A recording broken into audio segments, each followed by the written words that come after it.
Le vice-président de la République de Côte d'Ivoire est de retour du Mali. Daniel Kablan-Duncan a pris part au 27e sommet Afrique-France au nom du chef de l'État, un sommet marqué par les adieux du président français, François Hollande. Ce sont des faits banals mais qui peuvent se révéler dangereux pour la santé selon les spécialistes. La présence de chats dans les boutiques, cet animal domestique qu'on laisse traîner par négligence sur les produits comestibles dans les épiceries et autres lieux d'alimentation peuvent être source de maladies. Le président élu de la Gambie, Adama Barrow, se trouve actuellement à Dakar au Sénégal. Le nouveau chef de l'État gambien, vainqueur du scrutin du 1er décembre, pourra rester au Sénégal jusqu'au 19 janvier, date de son investiture. Et la CAN se poursuit au Gabon avec le groupe B au programme aujourd'hui. Le Sénégal vient de battre la Tunisie sur le score de 2-0. Le Zimbabwe et l'Algérie se sont neutralisés 2 buts partout. Bonsoir à tous, merci de regarder le journal de RTI 1. La Coupe d'Afrique des Nations au Gabon se poursuit. La Côte d'Ivoire entre en lice demain lundi. Les éléphants champions de titre affronteront le Togo demain. Et le vice-président de la République de Côte d'Ivoire, supporter également des éléphants et de retour du Mali, Daniel Kablan-Duncan vient de prendre part au 27e sommet Afrique-France au nom du chef de l'État. Ce sommet a été marqué par les adieux du président français, François Hollande. Le reportage de Jérôme Kofi Abolé. Au moment où des autorités, notamment des membres du gouvernement à l'aéroport Félix Houphouët-Boigny ce samedi, l'accueillent à sa descente de l'avion le conduisant de Bamako à Abidjan, il est 22h passé de 10 minutes. Avec une courte pause au salon du pavillon présidentiel, le vice-président Daniel Kablan-Duncan fait le point de sa participation au nom du président de la République Alassane Ouattara au 27e sommet Afrique-France tenu dans la capitale malienne. J'ai eu effectivement l'insigne honneur de représenter le président de la République, son Excellence M. Alassane Ouattara, au 27e sommet Afrique-France. Ce sommet avec pour thème partenariat, paix et émergence.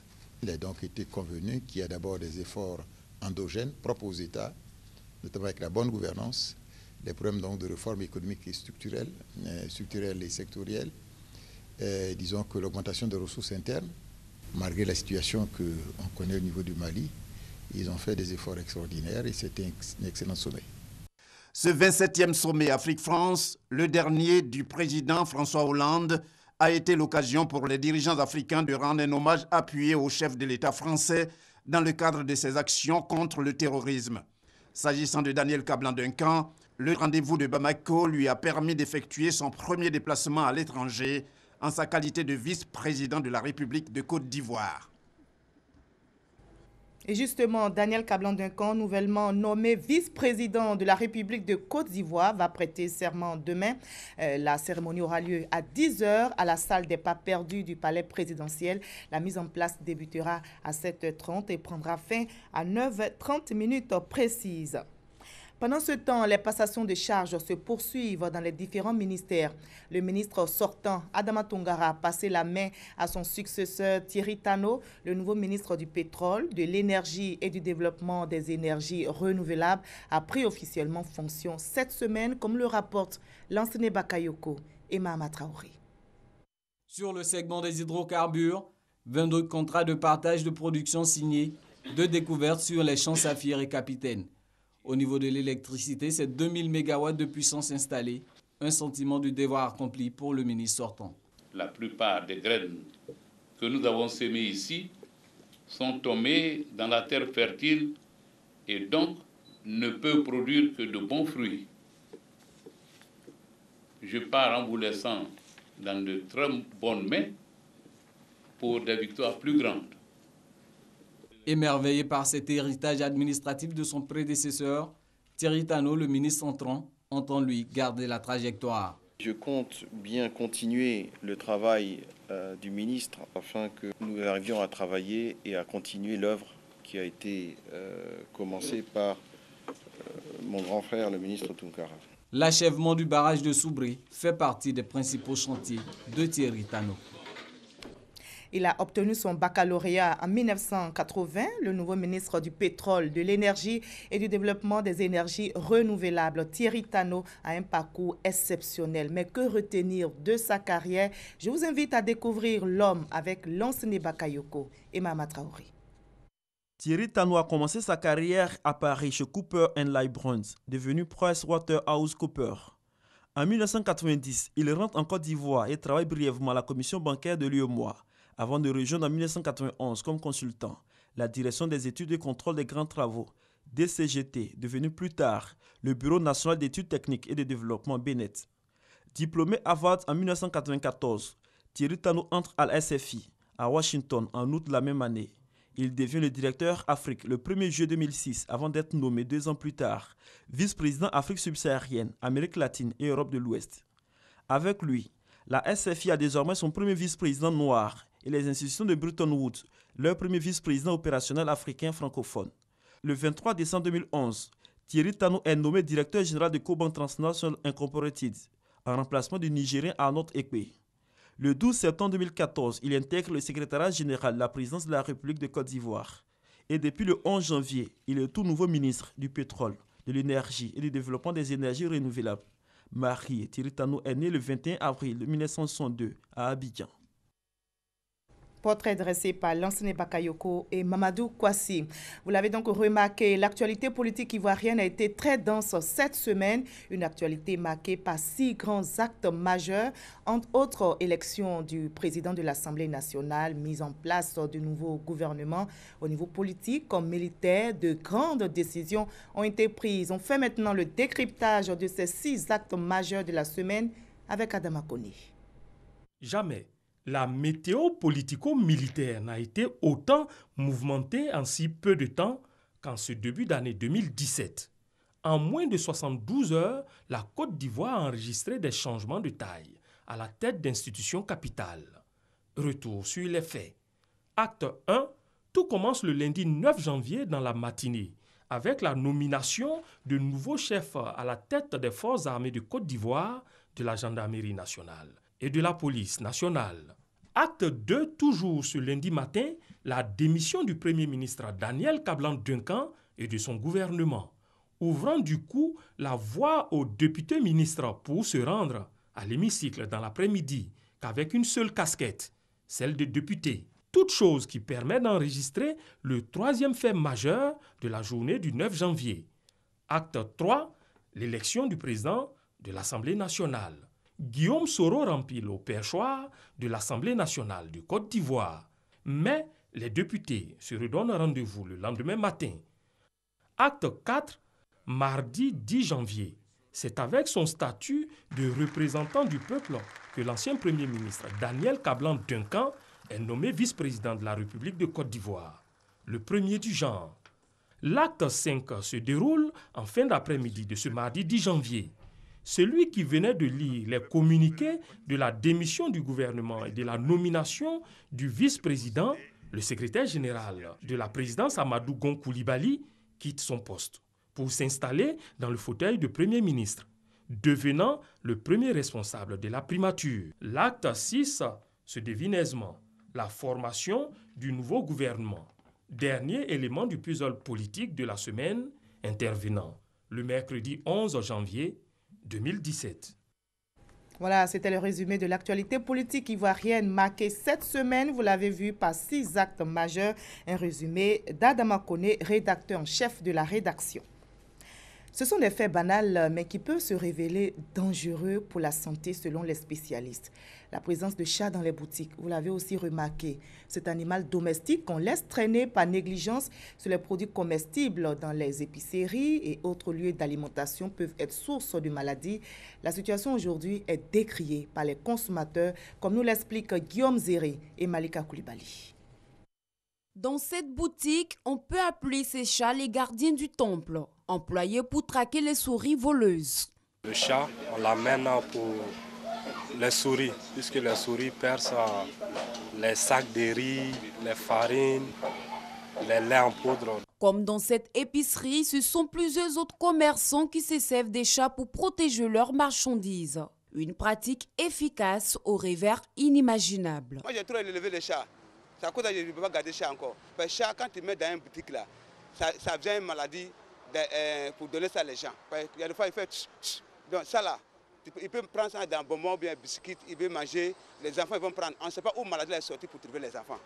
Le poil du chat sur la nourriture, un danger qui menace la santé autant que les souris voleuses. Une réalité heureusement connue des autorités de l'alimentation en Côte d'Ivoire. Qu'il y ait des animaux, donc notamment des chats, dans les boutiques, ce sont ces risques que nous voulons, je dirais, aujourd'hui réduire dans la mise en place d'un label, d'un mécanisme qui permettra donc de changer le point de vue qu'on a de ces boutiquiers-là, le point de vue qu'on a de ces restaurateurs. Se mettre en règle ou se faire sanctionner, une méthode qui porte des fruits. Interpellée sur le fait, la communauté mauritanienne, principale tenancière des épiceries en Côte d'Ivoire, comprend le bien fondé de l'action. On a prêt pour les accompagner jusqu'au fond parce que c'est quelque chose qui est important pour la santé, pour la vie des gens. Donc, le message que je lance à mes patriotes, qu'il n'y a qu'à comprendre cette affaire, c'est une affaire simple, c'est pas contre quelqu'un. Mettre de l'ordre dans les boutiques, mais pas que. L'ARMA, l'autorité de régulation de la restauration et des métiers de l'alimentation, veut aller plus loin. Tant que nous allons constater que je dirais une résurgence de mauvais comportements, nous allons donc être contraints de sévir. Nous avons dû, je dirais, mettre un peu en veille nos actions coercitives sur le terrain. Nous avons donc dû les mettre en veille pour nous appesantir sur la formation à la demande de ceux-mêmes qui avaient commis quelques erreurs. Manger est source de vie, mais un détail pourrait tout faire basculer. Un lieu d'alimentation mal tenu peut être un danger pour la santé. Alors, pour notre santé, attention à ne plus laisser traîner les chats dans les boutiques. La Chambre nationale des huissiers de justice de Côte d'Ivoire fait son bilan. Les dirigeants de la Chambre ont décidé de faire ce point après un an d'exercice, un bilan à mi-parcours et on retient notamment l'assainissement de la profession. Le reportage de Sita Soro. Assainir le milieu des huissiers de justice en Côte d'Ivoire, c'est la mission que s'est assignée cette corporation. Après un an d'exercice à la tête de la Chambre nationale des huissiers de justice de Côte d'Ivoire, Maître Julia Ossissé dresse un bilan à mi-parcours. La Chambre peut même s'autofinancer pour acquérir un terrain pour la construction de son siège. Ça fait plus de 20 ans que nous n'avons pas de tableau. Aujourd'hui, c'est une réalité. Et 2017, le tableau est déjà prêt. L'annuaire des huissiers de justice, nous avions un site qui est fonctionnel.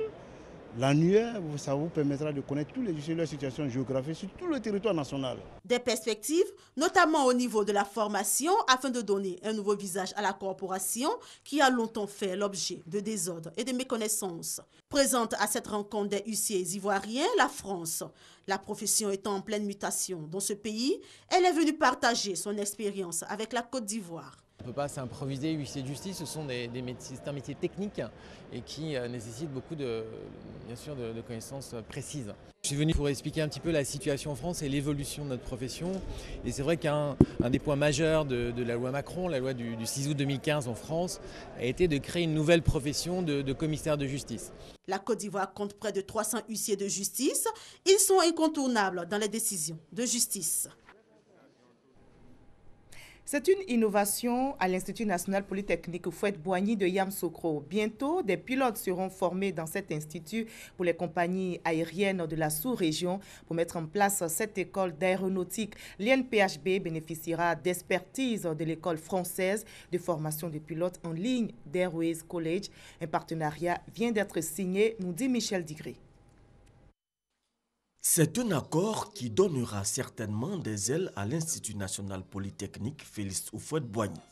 Le partenariat entre l'INPHB et l'École française de formation de pilotes de ligne Airways College permettra de former à Yamoussoukro des élèves pilotes pour les compagnies aériennes de la sous-région. C'est un grand projet, mais je pense que c'est également un grand projet à l'image d'une grande école comme la vôtre et à l'image d'un grand pays comme la Côte d'Ivoire.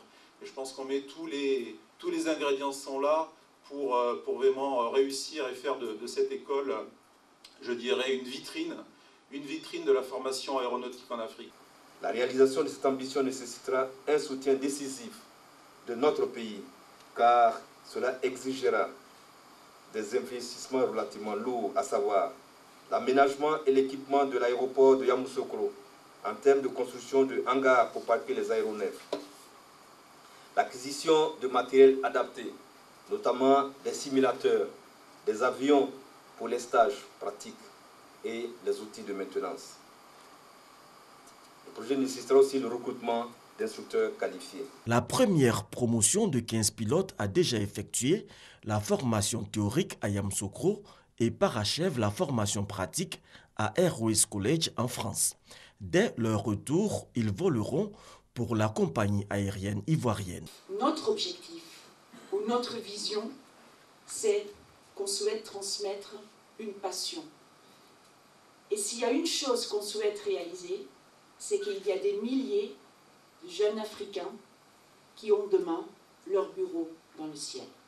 Pour la première fois, la Direction générale de l'aviation civile française a accepté de délocaliser les examens et de les organiser à l'INPHB de Yamoussoukro. Save the Children est en campagne dans les régions du Kabadougou et du Bafing pour la scolarisation et le maintien des jeunes filles à l'école. L'ONG internationale veut ainsi relever le taux de scolarisation des jeunes filles dans ces régions. Elle met donc l'accent sur la sensibilisation des parents. Mamadou Kwasi. Depuis avril 2016, Save the Children, leader de la défense des droits de l'enfant, mène une campagne mondiale intitulée « Aucun enfant oublié ». Dans le même cadre, l'organisation non gouvernementale s'intéresse aux inégalités sociales en Côte d'Ivoire, intitulée « L'éducation, un droit aussi pour toutes les filles de Côte d'Ivoire ». Ainsi, elle a lancé une campagne de sensibilisation des leaders communautaires des régions du Kabadougou et du Bafing sur la scolarisation et le maintien de la jeune fille à l'école. Pour réussir la campagne, Save the Children a associé le Parlement des enfants d'Odiéné. Occasion pour Amélie Digbe, chef de bureau de l'ONG Save the Children à Odiéné, de s'adresser aux leaders communautaires, aux guides religieux, aux présidents d'associations et aux parents d'élèves. Elle a rappelé les conséquences de la déscolarisation des filles avant d'inviter les parents à croire aux capacités des filles qui sont capables de faire mieux. Pour elle, il suffit simplement de leur donner l'occasion de s'instruire. Le représentant du préfet des régions, secrétaire général de préfecture, Dion Nestor, a salué l'initiative de l'organisation non gouvernementale et invite les populations à scolariser massivement les filles. Il a également exprimé la disponibilité de l'autorité administrative à soutenir la campagne de sensibilisation pour la scolarisation et le maintien des filles à l'école. L'amicale des anciens de l'AEMC, l'association des élèves et étudiants musulmans de Côte d'Ivoire, est aussi mobilisée pour appuyer la politique de scolarisation en Côte d'Ivoire. L'amicale des anciens va mobiliser la somme de 50 millions de francs CFA pour la construction d'un établissement scolaire à Anyama. Pour mobiliser ce fonds, un dîner gala dénommé Nuit de bienfaisance sera organisé, nous explique Mamadou Kwasi. 50 millions de francs CFA. C'est le montant mobilisé au cours de cette année 2017 pour la construction et l'équipement d'une école communautaire dans la ville d'Anyama. Un défi pas impossible pour les 3A, amicale des anciens de l'AEMC, association des élèves et étudiants musulmans de Côte d'Ivoire. Ce genre de challenge, les 3A l'ont toujours relevé pour des actions de bienfaisance. Le président de cette structure, Bakayoko Siandou et ses camarades, comptent maintenir leur assistance aux personnes vulnérables. Depuis 2009, l'amicale des anciens de l'AEMC apporte régulièrement son soutien aux structures et à des particuliers dans l'objectif principal d'un mieux-être des populations. Les bénéficiaires sont entre autres la Radio nationale islamique Al-Bayan en 2009, le service néonatal du CHU de Treichville en 2011 et de la prise en charge en 2012 de 250 orphelins et enfants rendus vulnérables du fait du VIH-Sida. Des dons en vivres et non-vivres et des médicaments ont été faits aux pensionnaires de l'Institut Raoul Folero d'Azopé et de l'hôpital psychiatrique de Benjerville. En 2015, ce sont des femmes atteintes du cancer, du sein et du col de l'utérus qui ont bénéficié de l'assistance des 3A. Le cheikh Bouakari Foufana félicite les anciens de l'AEMC pour leurs actions sociales. Il invite les cadres musulmans à plus d'initiatives en faveur des couches vulnérables. Cette rencontre a permis également au président des 3A, Bakayoko Siandou, de présenter le programme d'activité de cette année 2017, basé essentiellement sur la nuit de bienfaisance et la formation spirituelle des membres de cette organisation islamique.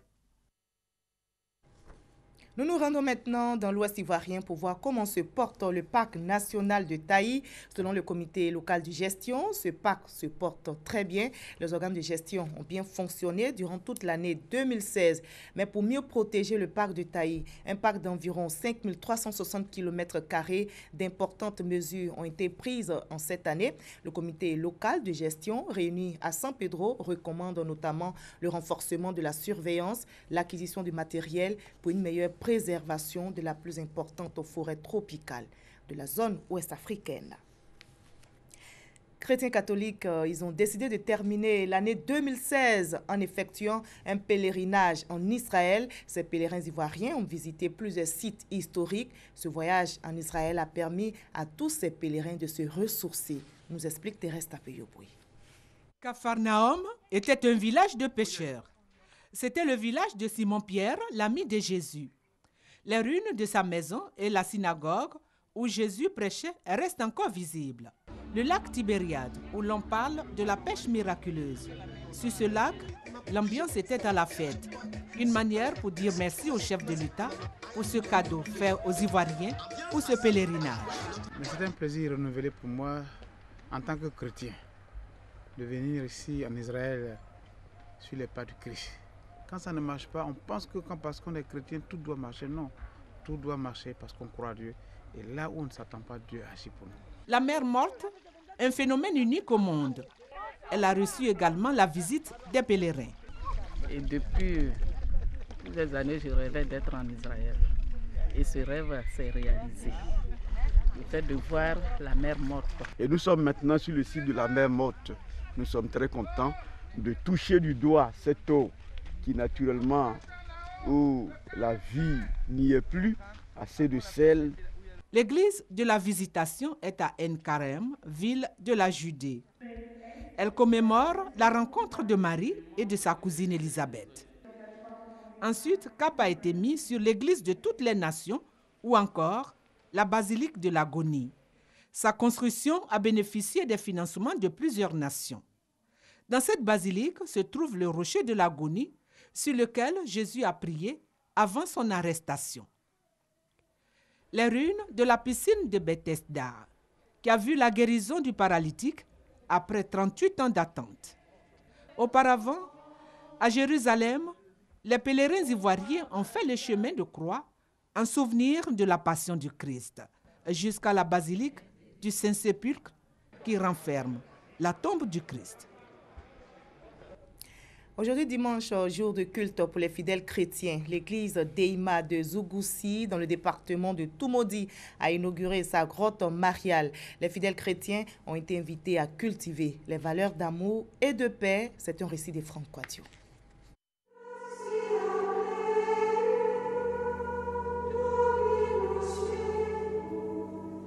Marie est appelée Mère de Dieu selon les Saintes Écritures. Discrète et silencieuse, Marie est celle qui intercède pour les fidèles auprès de Dieu. Foi, courage, force et douceur sont quelques-unes de ses qualités.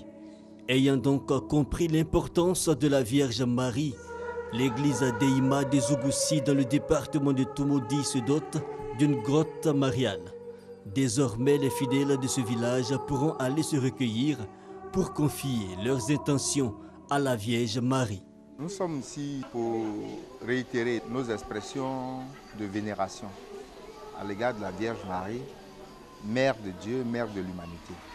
Celle par qui l'humanité a connu son salut, parce que par son fiat, par son oui, par son ainsi soit-il, Jésus-Christ a pu venir sur notre terre pour sauver cette humanité, une humanité pécheresse.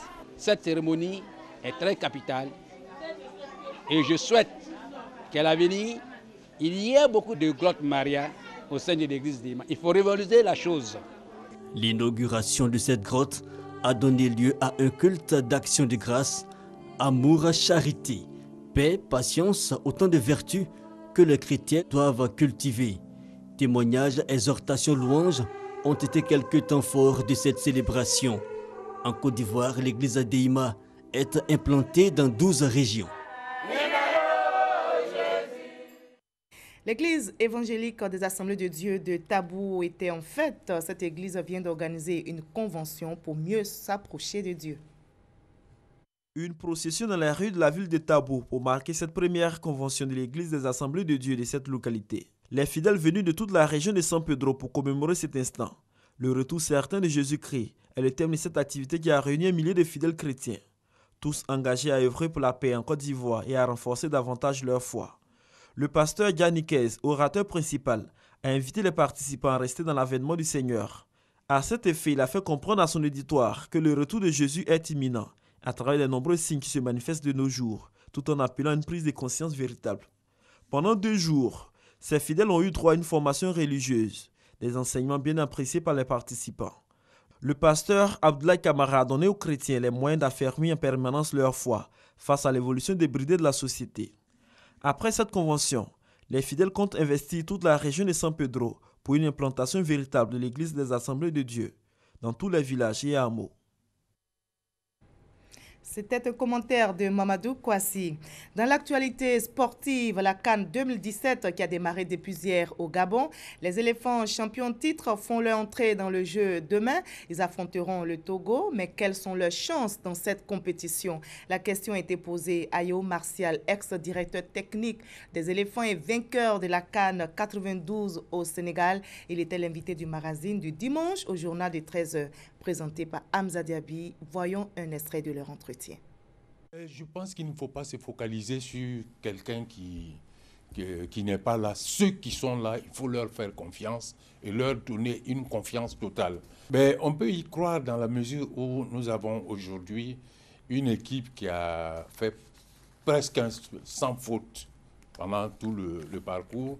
Et depuis qu'ils sont avec Michel Ducillet, qui est, comme je l'ai dit une fois, un des analystes fins, a su monter progressivement son équipe.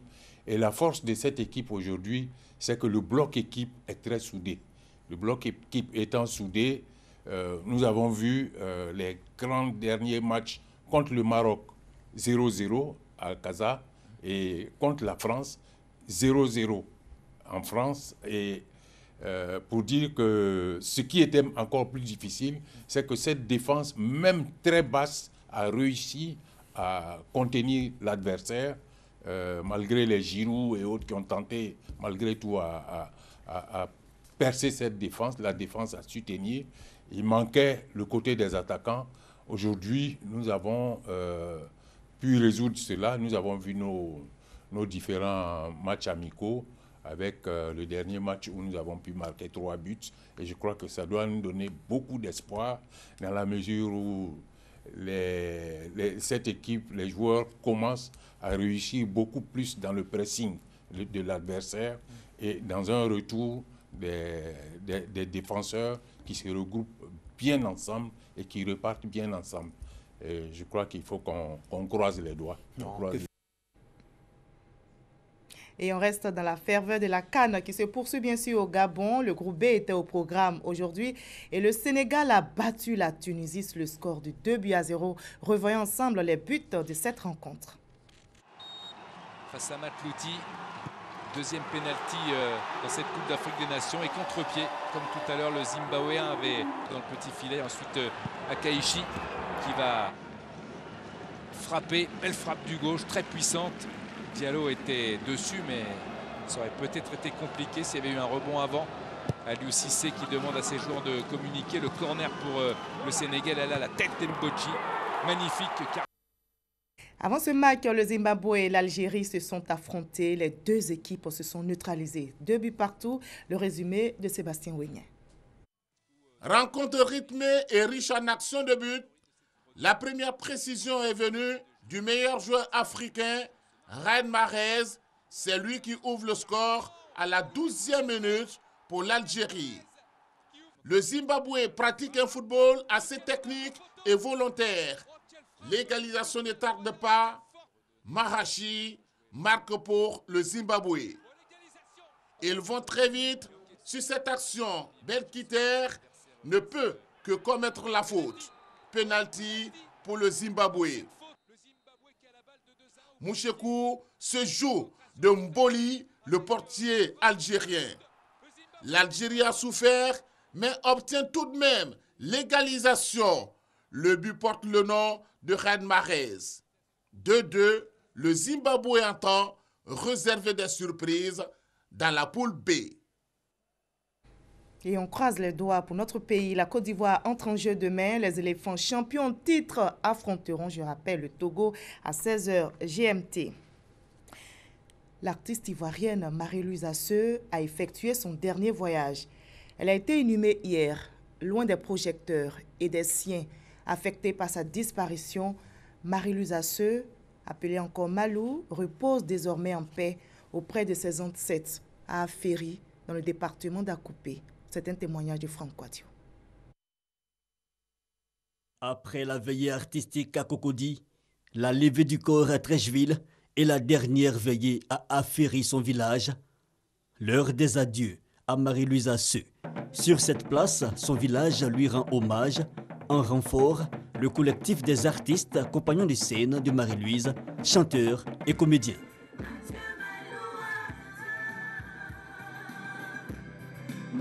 Le temps des adieux. La radio-télévision ivoirienne RTI et l'État représenté par le ministre de la Culture, Maurice Mbadaman, soutenu par le secrétaire général de la présidence, Patrick Hachi, fils de la région, apportent leur soutien. C'est que Marie-Louise Asseux, comédienne, réalisatrice, animatrice et promotrice culturelle, aura marqué son temps. Le temps des adieux, que de regrets, que de témoignages. J'ai été chercher Marie-Louise dans les bras de sa grand-mère, qui nous a fait toutes les palabres du monde. Et Marie-Louise m'a attrapé mon genou, elle pleurait. Tonton, je vais faire. Tu veux faire, mais ta grand-mère, non, tonton, je vais faire. Avec le départ de Marie-Louise, je viens de perdre une actrice. Pas seulement une actrice, mais une assistante de réalisation, parce qu'elle me soutenait dans la réalisation. Et aujourd'hui, le live qu'elle a laissé, par exemple, où il y a un petit comité, je pense qu'ils vont nous approcher pour que nous puissions pérenniser ce live festival et qu'on ne laisse pas mourir ce festival. Témoignage des valeurs prônées par l'artiste, mais aussi témoignage de reconnaissance de la famille quelques heures plus tard à la messe de Requiem. La famille biologique te pleure, mais une famille va au-delà des liens de sang. Marie-Louise Asseux, Malou, s'en est allée le 7 décembre dernier, partie à 50 ans. Elle laisse derrière elle des projets et un monde des arts de la scène inconsolable. Le clap de fin aura eu raison d'elle sur ce plateau à Aféry.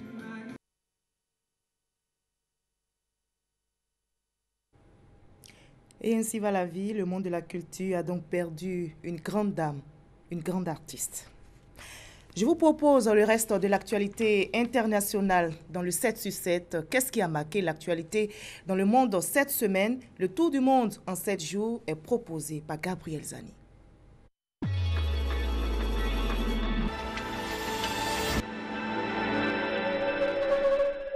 Le procès en appel de Hissène Habré s'est ouvert ce lundi à Dakar en son absence. Hissène Habré a été déjà condamné pour crimes de guerre, crimes contre l'humanité. Il a été aussi condamné en juillet dernier à payer jusqu'à 20 millions de francs CFA à chacune de ses victimes. Les avocats de l'ex-président cadien justifient leur recours par des violations des droits de la défense et des erreurs de la procédure.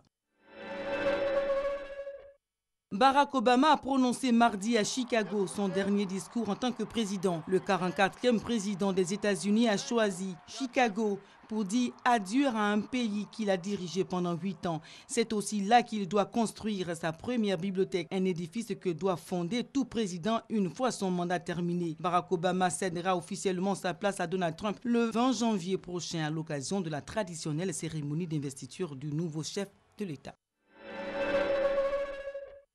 Donald Trump a tenu ce mercredi sa première conférence de presse devant les journalistes. Le président élu a reconnu le rôle de la Russie dans le piratage des messages de responsables du Parti démocrate. Il a aussi promis d'être un grand créateur d'emplois. Donald Trump va construire un mur à la frontière entre les États-Unis et le Mexique. Enfin, le président élu va céder le contrôle de ses entreprises à ses deux fils, Eric et Donald Jr., pendant la durée de son mandat.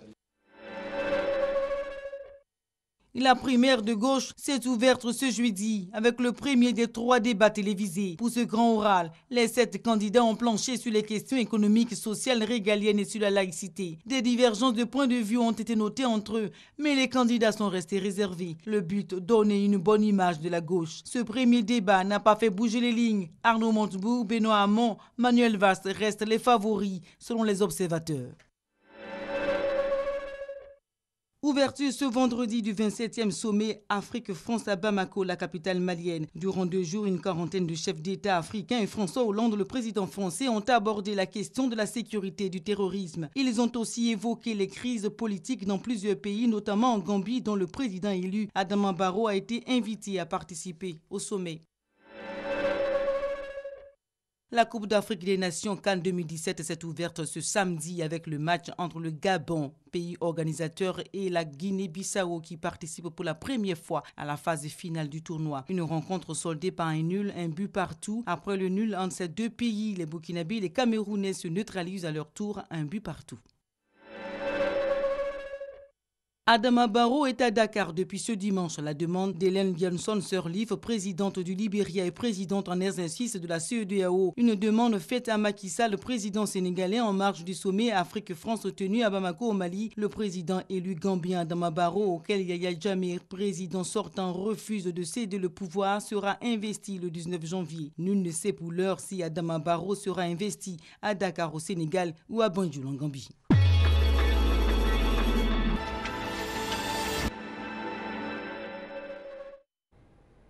Voilà, je rappelle avant de nous séparer que la Côte d'Ivoire, notre pays, démarre sa CAN 2017 demain.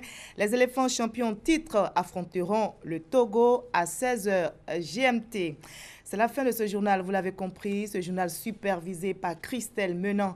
Merci à la réalisation et à l'équipe technique et à vous tous de continuer à nous suivre sur RTI1.